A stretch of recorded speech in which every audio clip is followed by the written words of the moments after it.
Good afternoon and welcome back to the Orange Stage. Starting to see some familiar faces, so thank you very much to those of you that are joining us again. This is the Orange Stage. We've been here all day having some amazing sessions so far at Event Tech Live, the only hybrid event technology show in the world.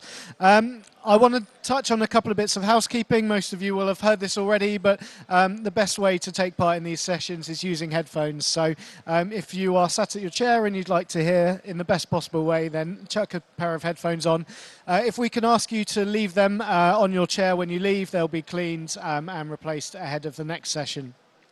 Also, we will be taking questions throughout this session, both from people in the audience and from people watching at home, but therefore we will be doing it digitally. The best way to do this is via the Glisser app, and the way to access that is by using the QR code just over to my left-hand shoulder. Alternatively, you can get that at the URL glsr.live/ELT21. We will be taking questions at the end. I'm going to pass over to Tim in a second, who's going to run through the session. So should you have any questions at any point, just stick them on Glisser and we'll come back to them. But without any further ado, I'd like to pass over to Tim Groot, who is the CEO and founder of Grip, to talk about the future of event success. Amazing, thank you so much. Good to see you all.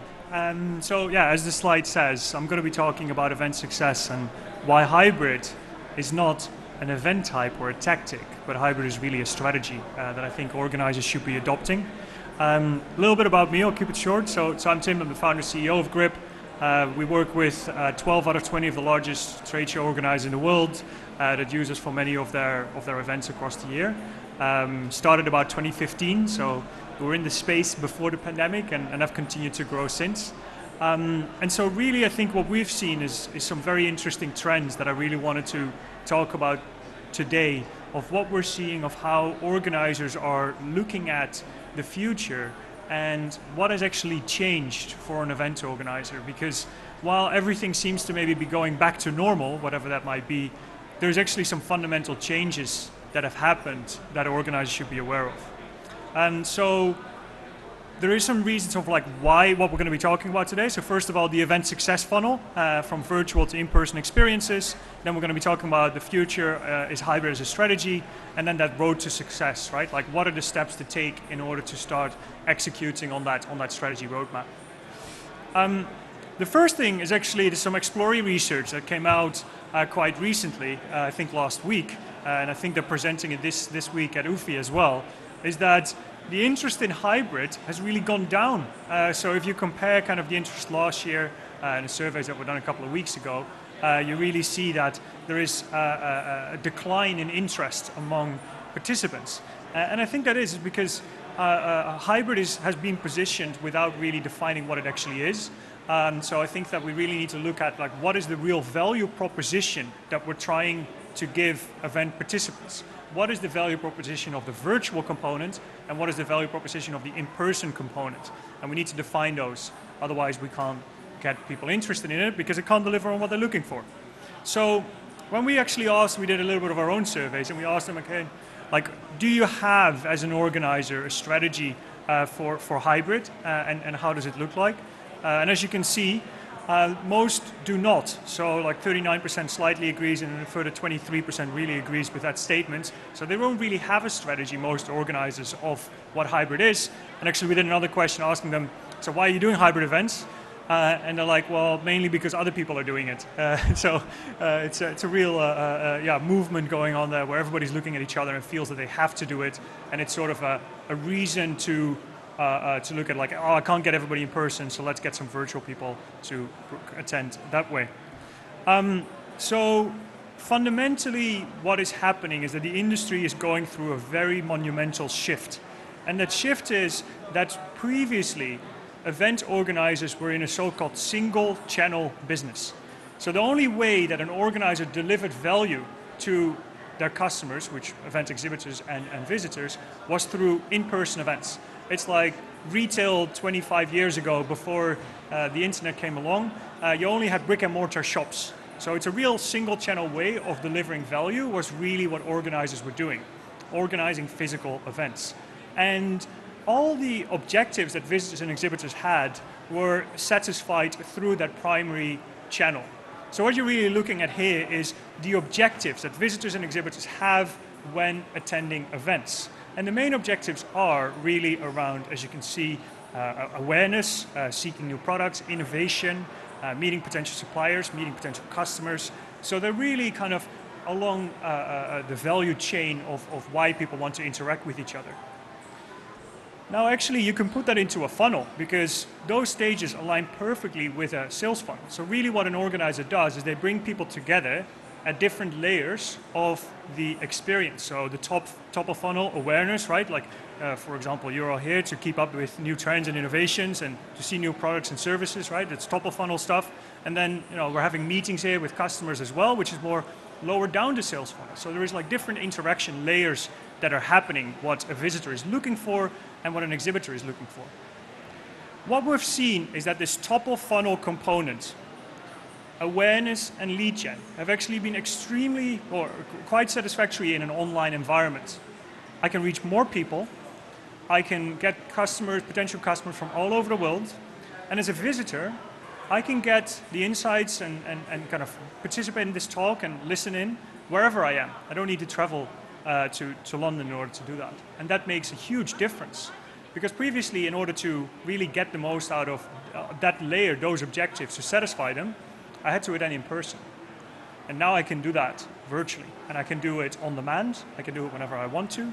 And that's actually been quite well satisfied. And we can see it today in some of the attendance numbers. We know that there is way more people that are attending EventTech Live virtually at the moment than are here in person. The event is run on Grip, so I can honestly say that. So it's quite interesting to see that. But the stuff that is, and actually when you ask exhibitors that have been doing their own events, it fits with that strategy of why they're doing virtual events. So when you ask an exhibitor, why are you doing virtual events? It's really about brand awareness and engagement, both top of funnel. And so that's why I believe that virtual events will continue to play a role, even post-pandemic, whatever happens, because they're very good at those top of funnel interactions. And even more data, it shows it again here, cost of attending this UFI research, right? It's hundreds of organizers that have been asked and tens of thousands of exhibitors and participants.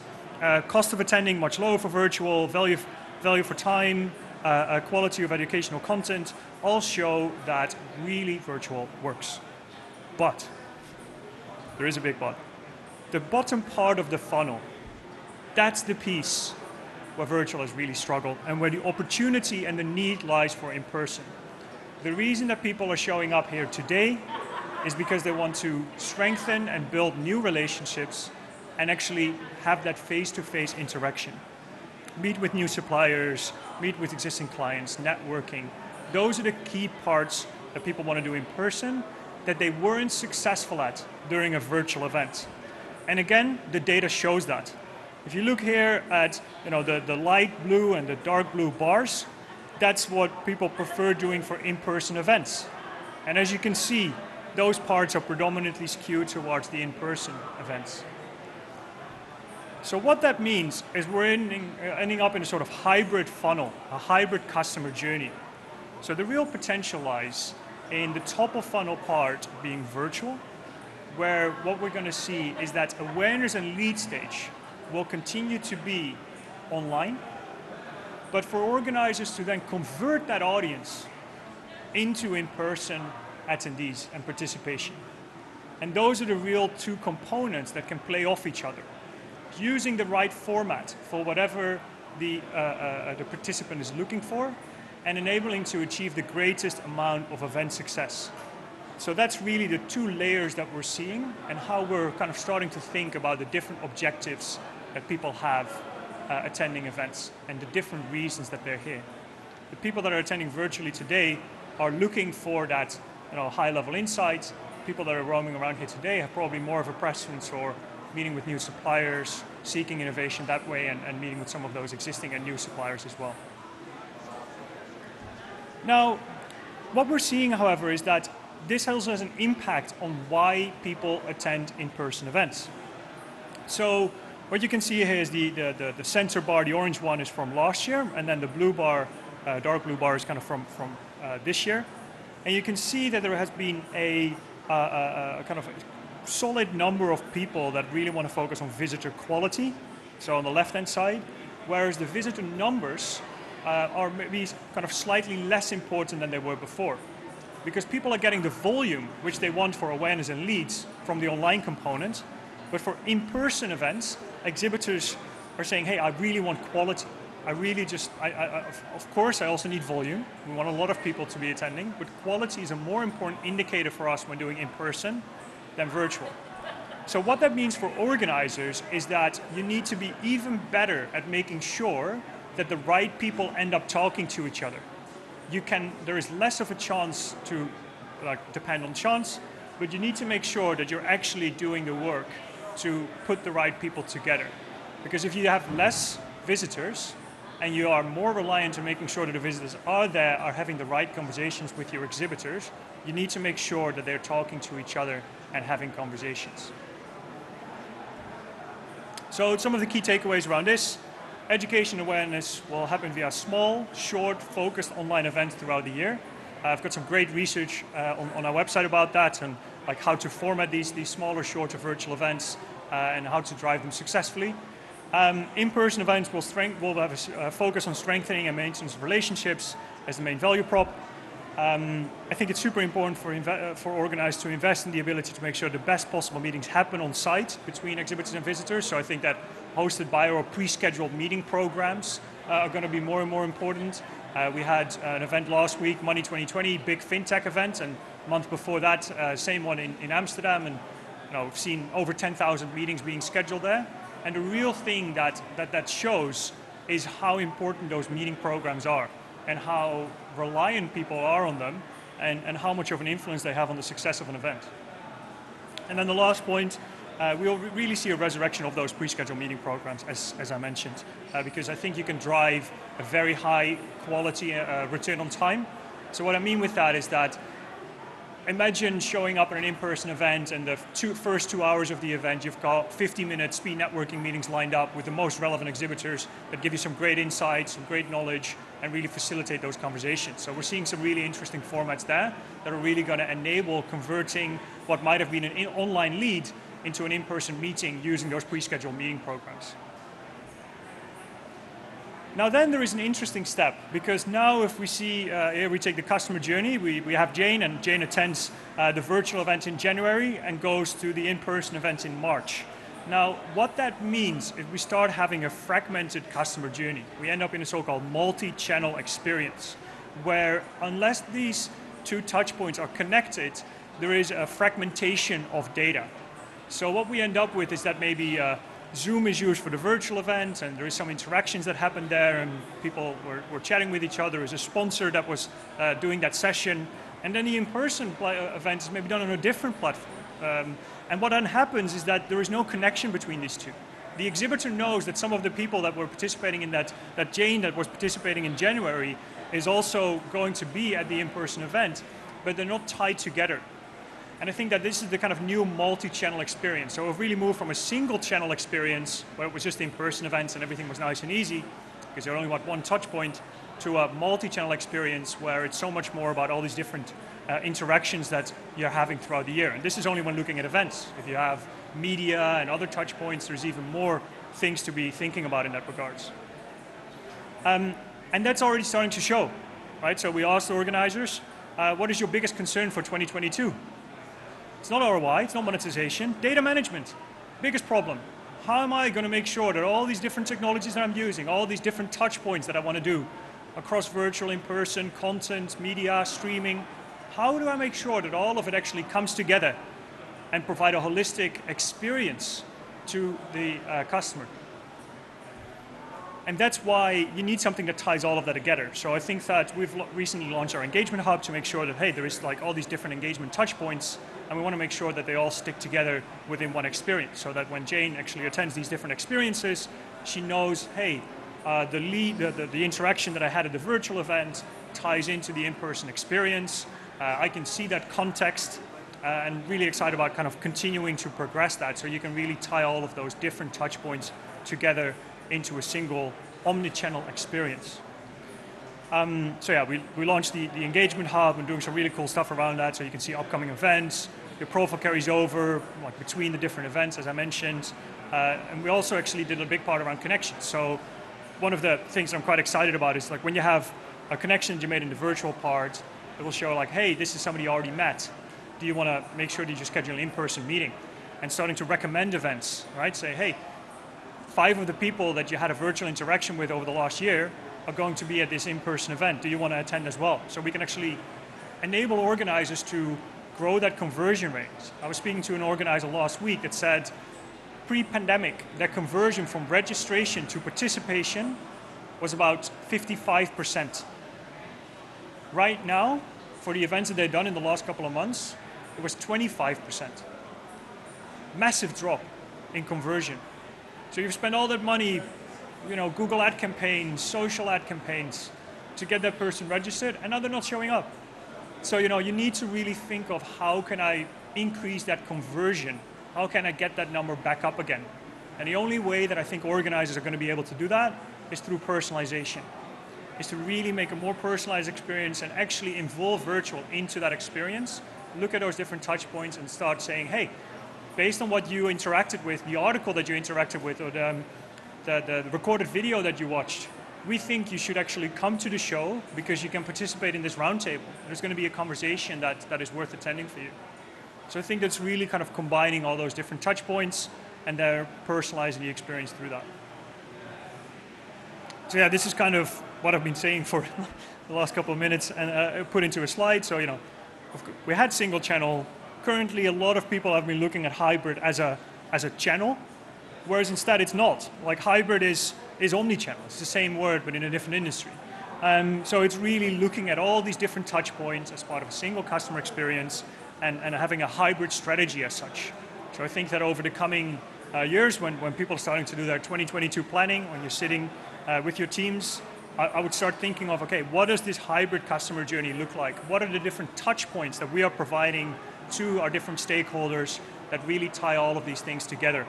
And look at the individual event types and the individual interaction points as channels, and how do you tie all of them together, and make sure that you are not trying to satisfy all objectives with one touch point, but try and link every single touch point to a specific objective that your audience has.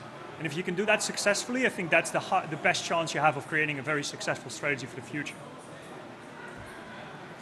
So yeah, key takeaways, engagement hubs to make sure that you tie together virtual and in-person experiences, making sure that the experience is connected from the interaction that people have across the different platforms, packaging virtual and in-person into monetization opportunities. I saw an organizer that said, hey, we have a brand awareness package, which is completely focused on brand awareness through virtual and in person. So we're really going to make sure that those are the key things that you're purchasing from us. So you have a package that spans not just one event, but maybe 2 in person and 10 virtual events, our website and our different places that you can interact with us. All of them are stitched together into one package. And maybe it's a monthly payment plan that the exhibitor has for actually doing that. And then all of a sudden, you're a SaaS business. And so I think that there is so much potential for really taking next steps in that regards. And I see that here. The 4th point is the same as what we saw on the slide earlier for who's paying attention. And then really to finish it off, it's like, okay, that all sounds great, but what can I do today? I think that it's about starting with the objectives of your core audiences, which are exhibitors and visitors. I think that the most interesting part to start with is actually how can we make that exhibitor extremely happy and make sure that they achieve the objectives that they have, and really how do we find what those objectives are and match the different touch points that we can provide to that. And then the second step is really around the visitor success, really looking at, okay, what are the different things that the visitor is looking for, starting with how we can overlay that and satisfy that simultaneously to make sure that we increase that conversion rate, increase the participation, and increase the engagement. So that's really looking at content, I think, personalization are core elements of that. And I think as a result, I'd say organized success is not maybe a step 3, but maybe a continuous flow, where you're really looking at how can we make sure that we are using data to better understand how we're going to do. Speaking to somebody last week, or actually earlier this week, I said, okay, what if we had a a health score on an event. A month before the event, we can say, actually, in order to have networking success, these are the main audiences that are missing. So we need to do a pay-per-click campaign and a social campaign that specifically focus on the audiences that are missing from that event. We work with a very big food and drinks event in Germany, and it's a wine event. So they have over 100 different wine regions that are there. And so we saw, okay, there was a wine region from a particular country in Portugal, and not many people wanted to meet with exhibitors from that wine region. And the organizer said, oh, it's cheap wine, people don't really want to meet with them. And we said, okay, well, let's take a look at the data. And it was true that overall, that was the case. But the reason was that actually there was one specific audience type, one particular participant type that was actually really interested in meeting with these exhibitors. And they were budget hotels from Northern Europe. But the organizer said, oh no, those participants from the budget hotels, like we don't really want that audience. We want the fancy restaurants, right? Like that's who we want here, the wholesalers and so forth. But actually there was a huge opportunity here because we said, look, if you just make sure, if you're not going to attract more budget hotels as participants, these exhibitors are going to leave you. And they might go to another show. And then you all of a sudden have a competitor that you never thought was going to come up. So what you instead need to do, you need to make sure that you run marketing campaigns to attract more budget hotels, figure out how you can maybe do a pop-up virtual event or a specific area within your in-person event that is dedicated just to budget wines and how you actually make sure that you market them correctly and like do something around that really differentiates that and makes them really, really happy, right? And I think those are things that you can see in the data. You can see them post-event. I'm sure that we'll see the same here with EventTech Live. And the next step is really how do you then use that to define your strategy? What are the audiences that are missing? Where are the opportunities for growth? Cool. Well, if you liked some of the things that I said, then you can download some of the white papers that we've been writing on our website. We've got a webinar coming up with Clipper, which is a content intelligence system. It's really, really cool tech, which is able to take a session like today.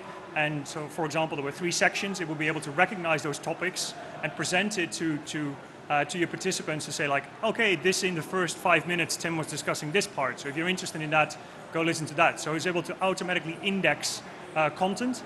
And so we're integrating that into the Grid platform. So yeah, we're going to be talking about that on the 16th. And we're really, really excited about it. Thank you so much. Thank you very much, Tim. Really insightful.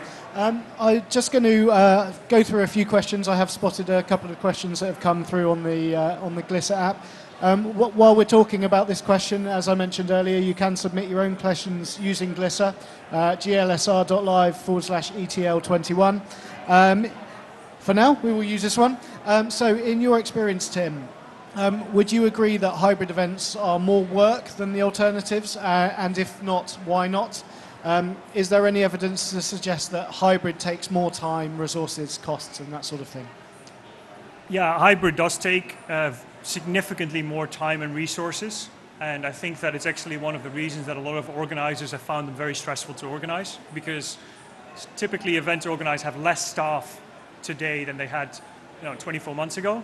But simultaneously, they're required to do more within the single week. It's very expensive to stream all your content, do all of that successfully. You need some really good people that are sitting around here making that happen, and you need to do that at 3-4 different stages. It's pretty intense. So it's one of the reasons that I think that actually having a great in-person experience, you can of course record that content and make it part of it if you have the capabilities to do so. But I think that it's more interesting in the long term to differentiate those and do so-called sequential hybrid events, where you have the in-person today, you might stream it, but that's the main part that they're doing, of course. And then the other kind of virtual networking and so forth happens, well, the last 2 days and happens on Friday, which I think is kind of what we're getting towards, the sequential setup. Really interesting. And you mentioned it just then, and a couple of people mentioned it earlier today, that actually in order to deliver standout hybrid or virtual events, actually people's production expectations are increasing. Have you seen that in kind of, obviously you started in 2015, but at the start of the pandemic, people were okay with things being a little bit rubbish. I think that's kind of gone now, hasn't it? There's much more of an expectation of high levels of production in delivery. Yeah, completely. I think that the more content there is available online, and there has been a huge increase in the content that is available, naturally that's going to result in that people are going to be more picky, and the quality of content that needs to be put out is going to have to increase. And so therefore production quality needs to increase. I think that, however, simultaneously people are, you are seeing tools like Restream and other things that are making it easier to do that yourself. But still, I think that if you really want to stand out within an industry, you need to produce really good quality content. The good thing is, however, that that lifespan of that content is increasing. So you previously maybe, you recorded it and then the lifetime value was very short. I think what you're seeing at the moment is that through tools like Clipper and making sure you have these engagement hubs that you can put it into, that the lifetime is increasing. And I think if you invest over a kind of 3 to 5 year period into quality content, I think what you'll see as an organizer, that you build up a huge library that can be a true differentiator within the industry. And that will be quite interesting and valuable for organizers. Perfect. And I just wanted to finish up with a question. One of the themes on this stage today has actually been in and around sustainability. Yep. And the impact that virtual meetings, hybrid meetings can have on that. Do you see that as being a trend that's going to kind of really step forward? Obviously, COP's happening this week and Yep. as an in-person event in the main. But do you see that as being a kind of a contributing factor to why big companies and small companies kind of continue in this direction? Yeah, I think that you're going to see two things. One, the return on time from in-person events is going to be so much more important for people to attend them. So people will attend fewer, and when they do attend an in-person event, they'll be very conscious that they have a full kind of schedule of meetings. Like, I think that Web Summit, I was talking to somebody who went there, it's like, well, I can either fly all across Europe over the course of a month, or I just only fly to Portugal and meet everybody there. So I think that there is value in this really big hallmark in-person events, so you can meet everybody there. Then on the other side of the spectrum, you've got really small roundtables that are local, that are maybe only within a specific city, that I think can actually be really, really powerful. And then I think that the big middle part, I think that's really what is going to probably predominantly stay virtual. I think if you look at Event Tech Live today, it's probably actually sits somewhere in the middle. So I think that either a show like this is going to grow and become much bigger, that it takes up bigger technology maybe, or more of the events industry, and then it might kind of have more digital events throughout the year. I think that we're going to see something like that over time. Amazing, it's hugely insightful. Well, that brings us to the end of this session. I'd just like to say a massive thank you to Tim from Grip. Thank you to you guys for coming along and listening. And I hope you enjoy the rest of your day at Event Tech Live. Thank you.